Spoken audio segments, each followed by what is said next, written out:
Welcome to the Franchise Frontier, the podcast where we explore the evolving franchise landscape, dive into latest industry trends, and share actionable tools and tactics to help you build and grow your business. 1, 2, 3, 4.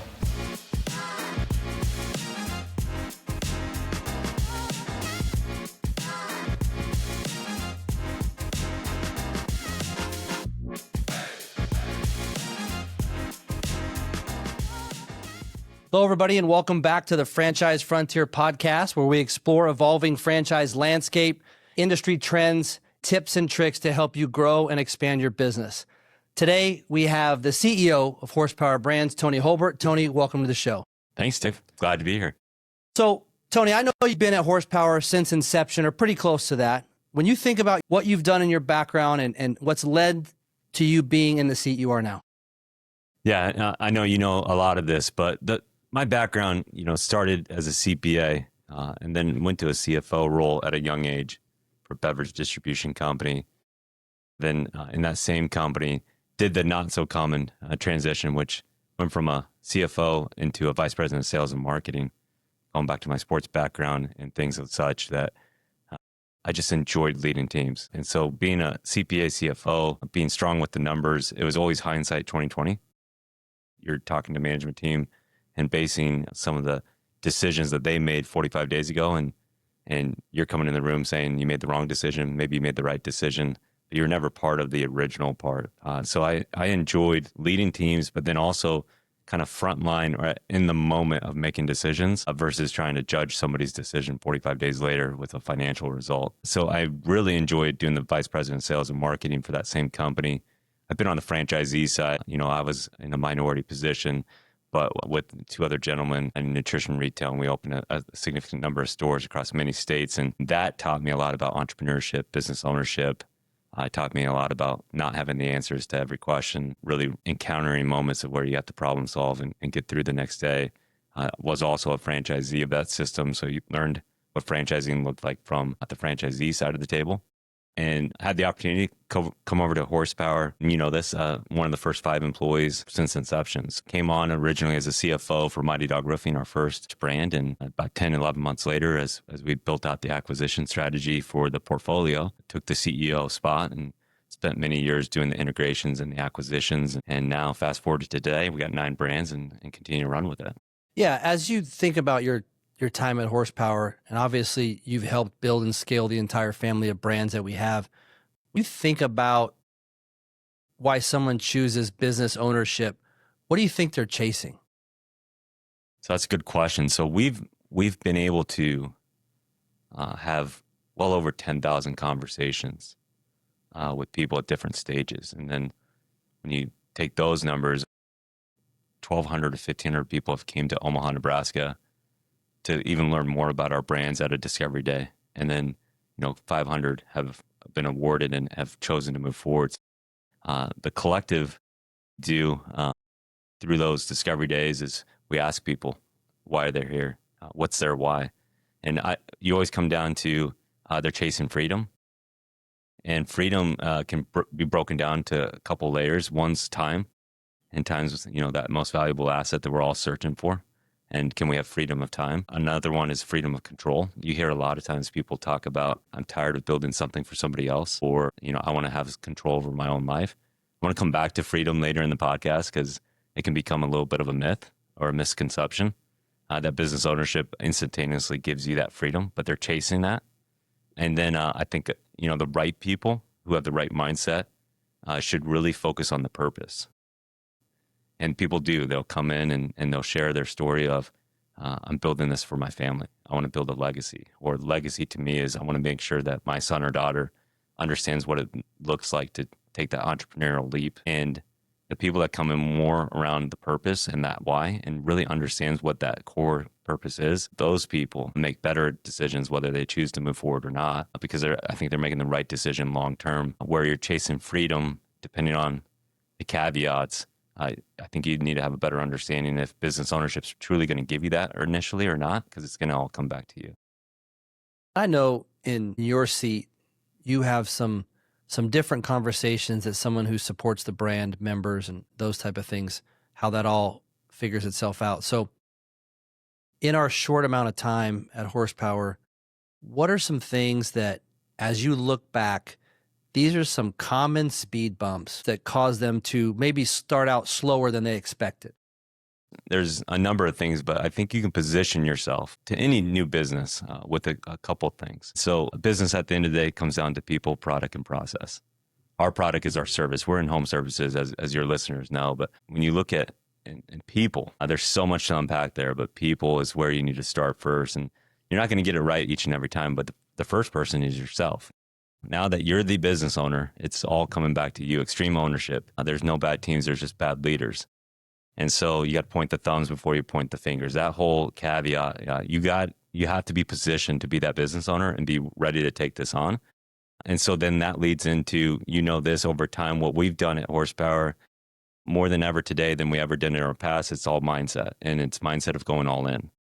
We're looking for the people that are successful are the people that have the most success in our system for Horsepower and home services are the people that choose to go all in and choose to be an owner operator. They're able to devote more time to it, more energy, and they're making it a priority in their life. So that's another element. So just the mindset and understanding the people. Now you got to go recruit and develop those people early on. So early success of any of those operators in those first 12 months, if you sit down with them, and I know you talk to many of them, they're going to point back to the people that they hired and the team that they've built. The second thing, and even some of your past podcasts touches on this, is those first 12 months, it's all sales. In home services, it's all sales. If you're coming to us with a strong operations background, that's okay. We're going to show you what the playbook looks like, the people you need to hire. You have to position yourself and your mindset back to sales, especially for those first 12 months, because we're all starting at zero. Zero jobs, zero appointments, zero revenue. And we say, or at least I say, 90% of your activities every week needs to be sales generating activities. And that means business development. That means shaking hands, kissing babies, talking about your brand, being on social media, doing whatever it takes. Every interaction, every conversation, everything that you do is pointing back to your business, back to your brand, and how we can generate this back into an opportunity, a hit at the bat, and moving forward.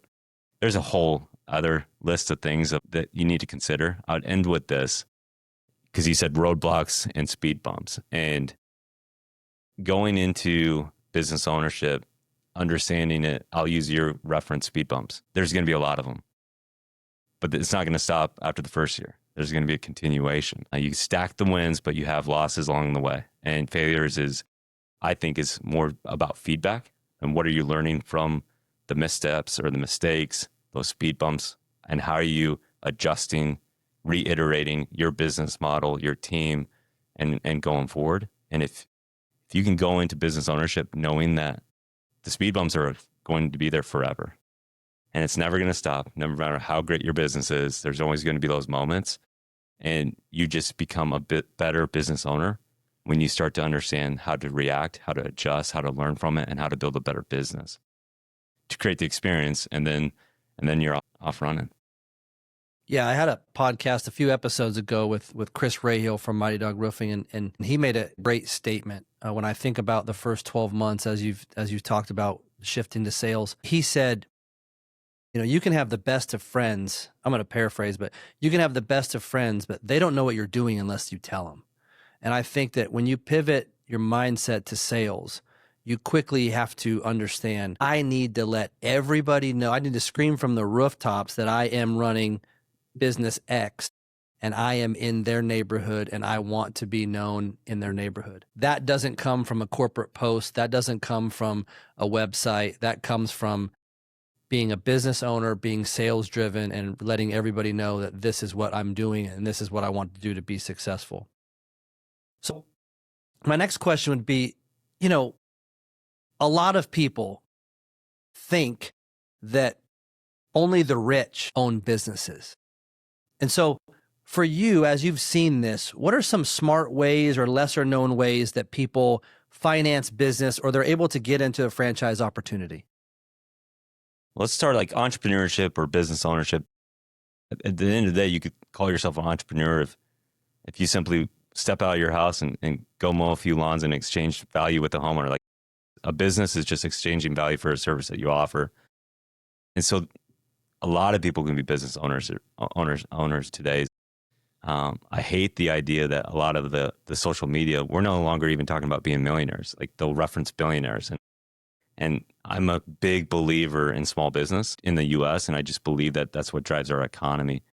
And so there's a lot of opportunities in franchising, and home services is a key category where the investment is able to get into business ownership at a much more affordable rate. And so there are ways to go around that is being able to leverage. You still have to have a financial net worth and a level of liquidity. But the Small Business Administration has lending programs that works with community banks and local banks to establish the ability to lend against a business that you're about to open. And I know that you'll have a series on that and explain the funding options through the SBA. You have options and opportunities to leverage your 401k or retirement accounts that you've been able to build up to initially fund that business. There's countless ways as to how you can get started, a minimum net worth or liquidity of which we can help people through in that process. And it's certainly not in the category of rich. And I would even consider it to be in the category of middle income, that there's a ton of opportunity in franchising for a lot of people who look at business ownership. That's interesting. I'm sure there are a ton of people that are not making that leap because of the unknown, which kind of leads me to my next question. If you had to remove yourself from the seat of CEO and just be a friend, somebody who was frozen, not knowing what to do, I want to get into a business, but I'm just kind of stuck. What advice would you give them about looking into business ownership or taking that leap? First thing is you have to start. You have to just start, because if you don't, you're always going to look back and wish you had. And the nice thing in franchising is you can actually start by just simply reaching out to, a platform like us. There's plenty of other people out there that can help people to consider franchise offerings and just start learning. Like with anything, if you want to, if you're afraid of it, it's because you're lacking the knowledge of it. It's not the fear that's holding you back. It's just that you don't have enough information to make a good decision for you and your families. As a friend, simply start the process. Reach out and start to go through and understand and learn the business. If somebody's listening to this podcast right now, they're obviously interested. And so it is a click. Dedication of time over a period of 4 to 8 weeks, and you can learn a lot of what we do and what the opportunity looks like for individuals. In terms of learning about business ownership and entrepreneurship before you take the leap, as a friend, is there's so many entrepreneurs in your local community that are willing to help. And a simple message to a company that you admire as a consumer or as a resident of your community, to somebody that owns a business, and simply saying, I would love to buy you coffee and learn about how you started this business. If you tell them you're a customer of their business, they're more than happy to probably take you out, have a coffee with you, and tell you a lot of what that looks like. So much opportunity out there, and I think people need to look into entrepreneurship because it's one of the greatest things that we have. Yeah, I couldn't agree more. I think that a lot of the hesitation of people is the unknown. And so therefore, it's a fear of leaving their job because of the unknown. It's a fear of whatever it might be. But if you really think back on what most people do, they've learned a portion of it at times, right? But you didn't know how to tie your shoes before you learned how to tie your shoes. Yeah. And I think it's important to realize that most things that we as a society have become good at, we've learned and we've adapted and we've grown. And I think that, when it comes to business ownership or entrepreneurship, there's so many platforms now to at least gain knowledge. YouTube, books, whatever it might be, magazines, podcasts, right? You can find as much information to get you to that 80%. I don't think that anybody would say, I know everything about said business 100% because it's ever evolving. But I do think that you can get a lot closer to there on your own time. And then to your point, I think if you step into a system like we have at Horsepower Brands, you can gain a lot of knowledge in like a 4 to 6 week platform. And when I talk to people that are interested in it or think about it, the one thing that I try to be very, very transparent about is that 4 to 6 week platform is all about discovery. It's not about commitment. It's discovery. and figuring out if what your brain thought was entrepreneurship or business ownership aligns with what we're able to provide, or whomever is able to provide. Going into something and knowing that you have the ability to discover as opposed to making a commitment, I think is the game changer of figuring out what you want to do. Franchising or investing in a business, we at Horsepower put a significant amount of resources and money towards just having conversations with normal people. And more conversations turn out that not a right fit right now for business ownership for them, or not a right fit for us. And that's okay. And so we do that because we truly want to empower entrepreneurs to achieve their why. We believe in entrepreneurship. We want to share our story with people. We think home services is a category everyone should be looking at. It's a key category into the future that we think has advantages. And then if you're choosing franchising as a vehicle, what better one than Horsepower as a platform? So we're committed to continue to have those conversations. And you already said it's discovery. And then we say often this is about an educational process, not a sales process. So we're going to move through a process at steps, but at any point where you don't feel comfortable or it's not the right fit, then we just decide together it's not the right fit and we move on, and you'll receive a ton of education about what it looks like from us. Absolutely. And as we switch gears a little bit to when we dive in as a franchisee into the Horsepower system, or into any system for that matter in franchising, we're basically stepping into a roadmap, or in the coaching terms, a playbook. Yeah. How important is it to follow the playbook early on and try to freestyle less and less, especially when you talk about the first 12 months? In today's world, with so much knowledge out there and accessibility to that knowledge, speed is the advantage. Speed to lead, speed to the callback, speed to following a process, speed just through business ownership. That's the advantage. And so if you step into our system and you try to recreate and you try to create your own system, you're not taking advantage of the franchise model itself. So it's very important. Now, at the same token, I do believe, because I'm an entrepreneurial, at heart, that we want to offer some optionality in our system.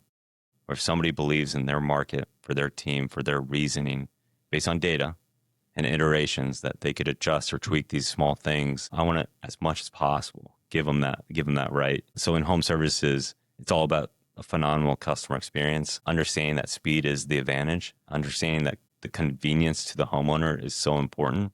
So we've established the branding, the messaging, content, what that customer experience looks like from A to Z.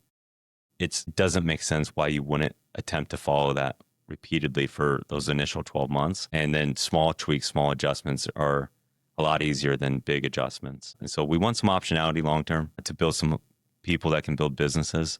But those initial 12 months, to answer your question, we want people to follow the playbook. There's a lot of value in that answer, to be honest with you. There aren't many franchise systems that welcome as much optionality as we probably do from the entrepreneur mindset. I think, a lot of times we talk about each business as an independently owned and operated business. And in order to get there, you have to provide them some optionality, or at least an open book or an open dialogue to have conversations about the things that they're not sure about or that they maybe feel could be changed. I know that in our space, we come across a lot of different business people. There are some people that are very operational based that are going to have some operation ideas to help. There are some people that are very marketing based that have some marketing ideas to help. And I think that our ability to give them that optionality also makes us stronger, where they're able to tell us something that maybe we hadn't looked at or that we've overlooked.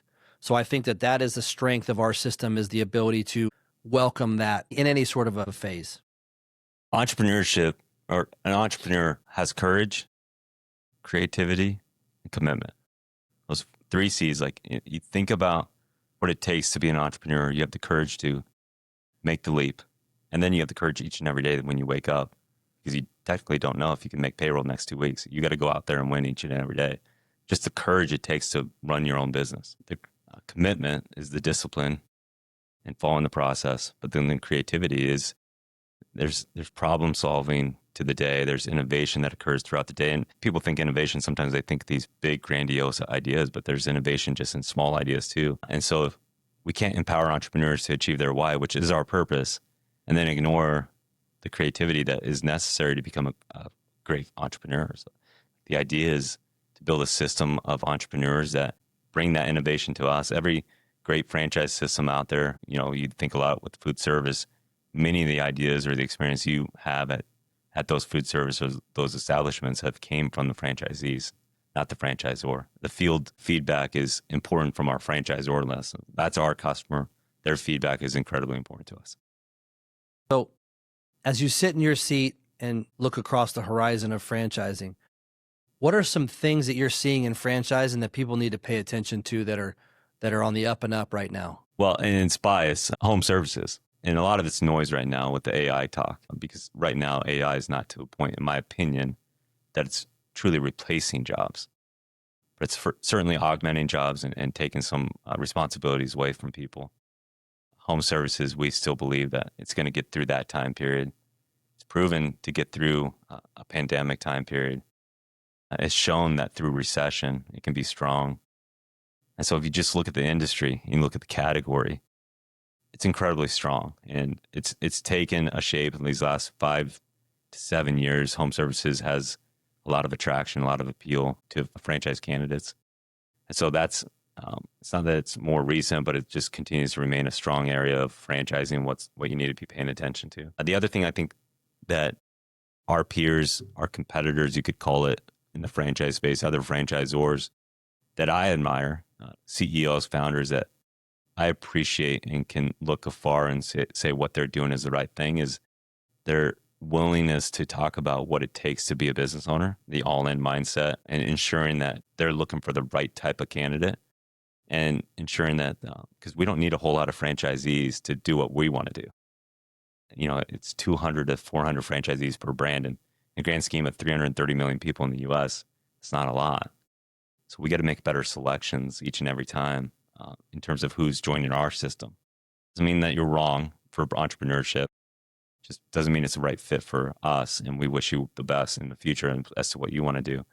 So I think the people that are taking the time and really talking out loud what their ideal franchise owner looks like, and the willingness to speak it out into existence, they're going to see more and more people. And they're going to see more and more people that fit their system. They're going to be more successful. I've noticed that our team has done, last 12 to 15 months, the most phenomenal job since our existence at trying to find the right candidates.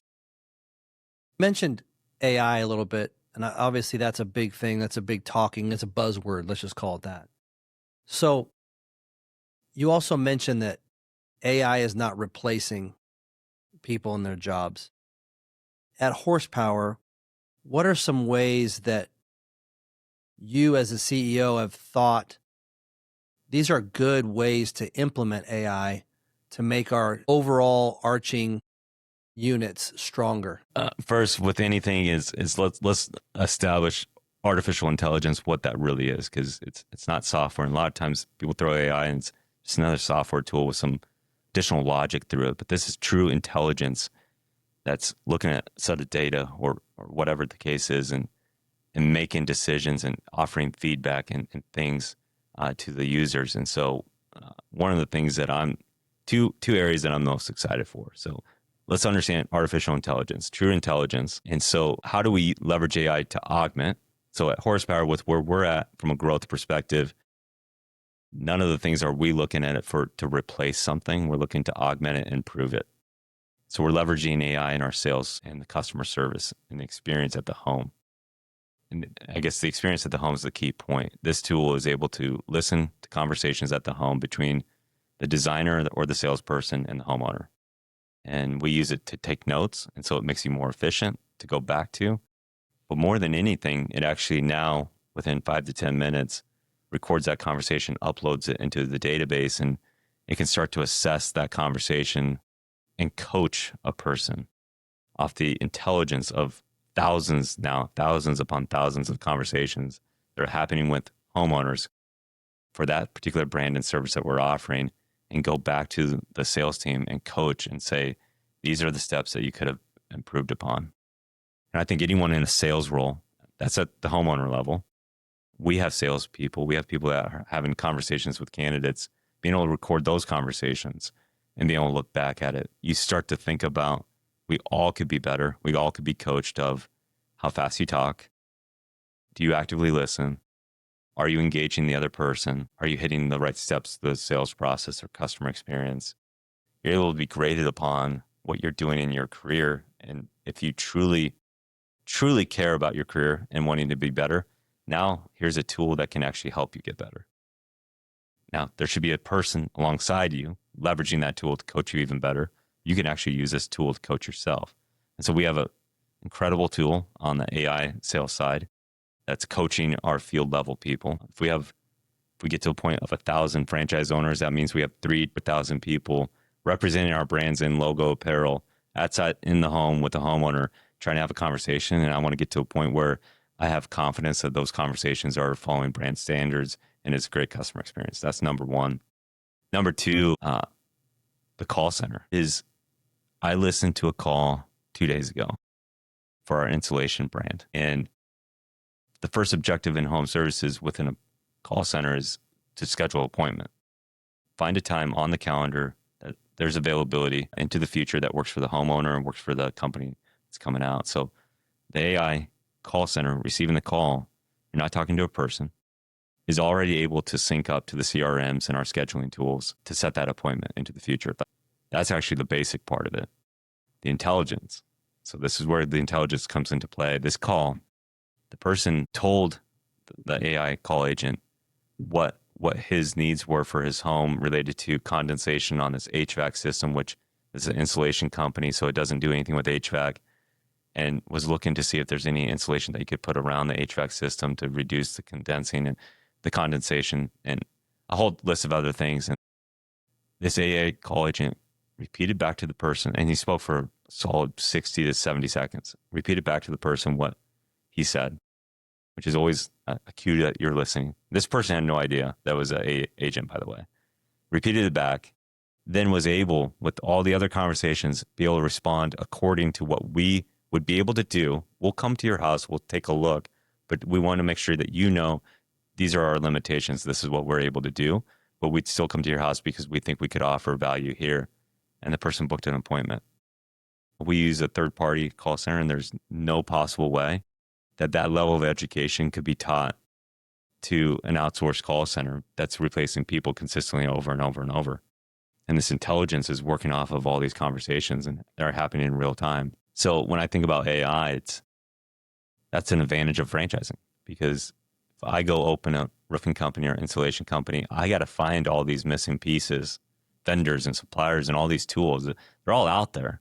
Now I got to negotiate price because I'm going to pay a higher price than what horsepower is paying. I guarantee that. And I'm going to try to have to piece all this together to create a seamless customer experience, and you're not going to be able to do it. Or if you could do it, it's going to take you a lot longer than starting with a franchise model. Yeah, I mean, it sounds like a really in-depth way of utilizing AI to just make teams stronger. I know this isn't considered AI, but I also know that with many of our brands, we have a sort of design tool type thing with fencing and lighting and those type of things, which, you know, as the demographic of the homeowner becomes more tech savvy, those are just things that you have to have, right? I know that we really dive headstrong into sales, marketing, and technology. And I think that whether it be AI or other terms of technology, I think that is something that has to be at the forefront, because that's just the way the world is going today. So that's a testament to kind of us as the franchisor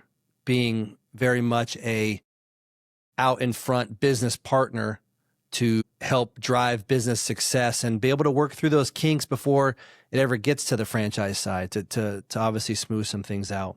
I don't think we're far from the imaging side of, so you're talking about the augmented reality that we have in the fencing brand, the Bumblebee, where you can visually work alongside the homeowner and throw a certain type of window treatment up or draw a fence on the ground and things of that such. And you can see it at your home, and so you can experience that of what it might look like.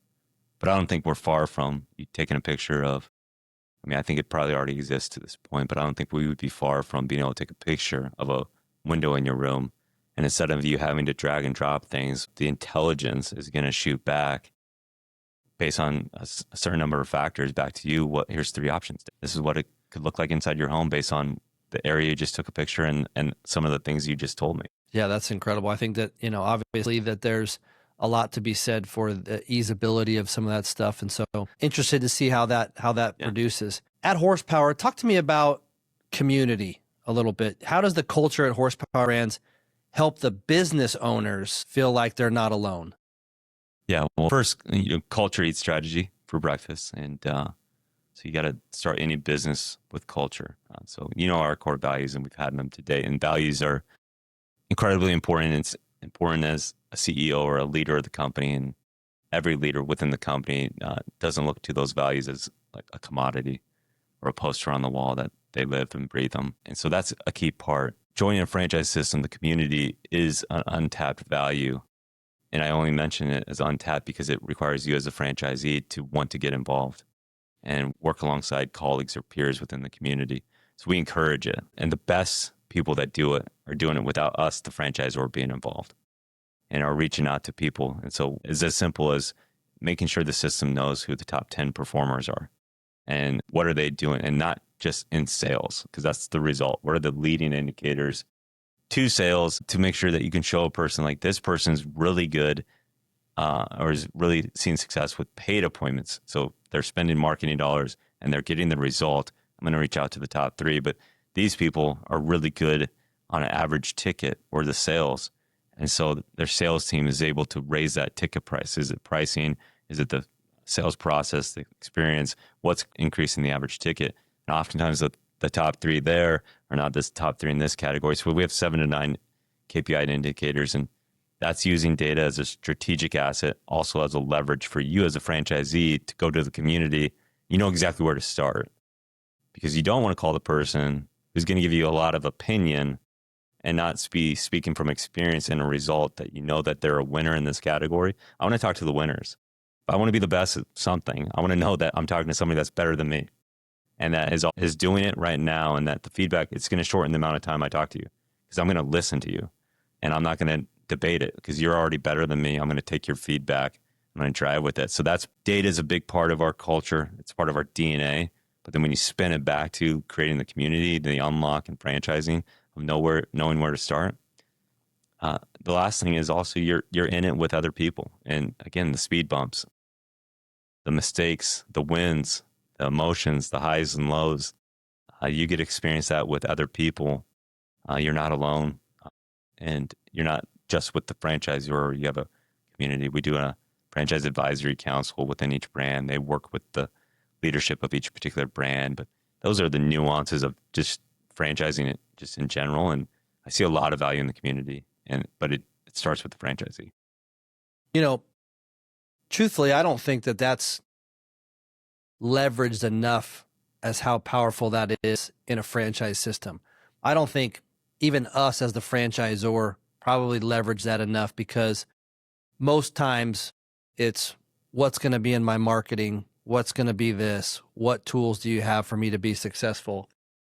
But the power of joining a team is incredible, because there are people all over the country doing things maybe a little bit different, or they might see something in South Carolina that I'll never see in Arizona, or I think I'll never see in Arizona. And then it happens. And the ability to go into our system and not only see the winners, but see everybody, and cast a Batman sign out that says, "Hey, has anybody seen this?" is invaluable. And I don't know that people that have been in the business for 40 years might not have seen said thing, but somebody in North Carolina might see it 20 times.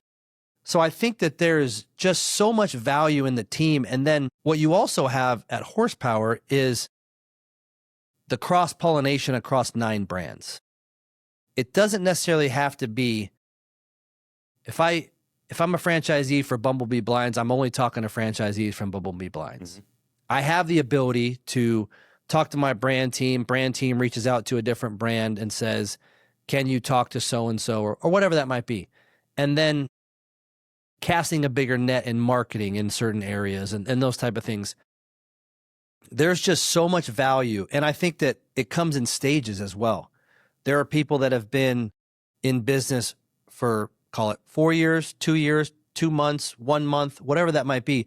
There are so many people going through our system at different stages that, to your point you talked about earlier about asking questions and finding your own Rolodex of people, when you join a franchise system, you're automatically in a Rolodex of people that you don't even know about. And the person that's been in for 1 month is going to have a different answer that's been in for 3 months, the 6 months and 9 months and 1 year. And they're going to be able to reflect back on things that they did that they wish they did different. There's going to be things that they did that they thought were right on the money. And I think that it's difficult for people to leverage that because of the fear of wanting to ask people questions. But in the franchise space, it's almost your superpower. In life, you enjoy free things? Yeah. I bet you do. So the best free thing you can ever get, I teach my kids is ask a simple question of, hey, I'm just curious, how would you advise me with this? If this scenario happened to you, how would you advise me? And of course, you want to go to the people that you want to ask because you want to hear that answer from. But if you ask people questions and then sit back and listen and truly learn, it's free. The craziest part about that is sometimes the greatest lessons come from the people you don't think have any idea of what you're talking about.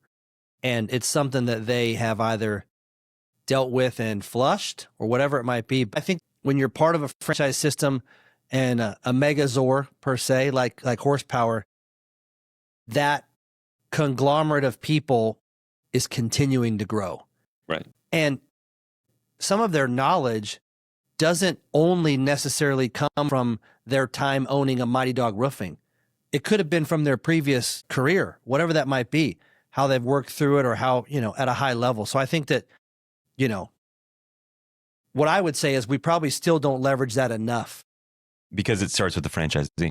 It starts, listen, I could only tell you enough times to reach out and ask, how would you advise me in this? Like, that's just got to be something that it's a skill set, again, to be an entrepreneur. You got to be curious. You got to be creative. You got to want to learn. You got to commit to the process. But you talked about the brands within, even the cross-pollination. And we know the Howie project. Listen, all 9 brands has the same customer in the end, which is the homeowner. That conversation at the kitchen table or in the driveway or wherever that conversation is happening, depending on the service you offer, it's very similar across all of them. Whether it's a need or a want, there's some differences, but it's very similar inside the home or right outside the home with the homeowner. And being able to even talk to other business owners as part of our system inside your same community. Now we're also able to leverage Howie to think about homeowner events, talking to realtors, talking to insurance agents, builders, as a platform with Howie. Because horsepower to the general public, we're a franchisor. So our customer is a franchisee, somebody that wants to own a business. But for Howie, the consumer is the homeowner or the realtor, the insurance person, that we're here, 9 brands together to offer a service to a homeowner to make their life easier and offer convenience.